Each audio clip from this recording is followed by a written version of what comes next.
আজকে একটা নতুন ইনফরমেশান নিয়ে এসেছি। আমাদের গাড়িতে থ্রটল বডি থাকে, সময়ের সাথে সাথে থ্রটল বডিতে কিন্তু কার্বন ডিপোজিট হয়।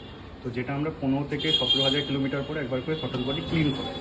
ইন বিটুইন আমরা কি করতে পারি, এই যে ইয়ামা লিউ, এটা হচ্ছে একটা PEA কার্বন ক্লিনার। এটা 50 ml করে থাকে প্রত্যেকটা ইয়েতে ভাবলে। তো এগুলো আমরা 8 থেকে 10 লিটার তেলে ব্যবহার করতে পারি।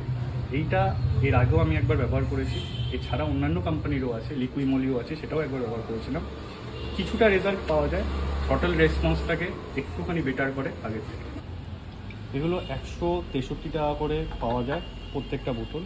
যে কোনো ইয়ামার সার্ভিসেই আপনারা পেয়ে যেতে পারেন, তার সাথে অ্যামাজনেও পেতে পারেন। আমি অ্যামাজন থেকে নিয়েছি, এর ডেসক্রিপশান লিঙ্ক আমি দিয়ে রাখবো কমেন্টে।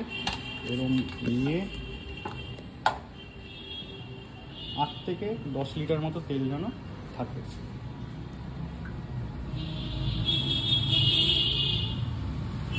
আমি আজকেই ফুল ট্যাঙ্কি করে নিয়ে এসেছিলাম যেটা দেবো বলে। এর আগে মোটামুটি 2,500-3,000 কিলোমিটার আগে আমি একবার দিয়েছিলাম।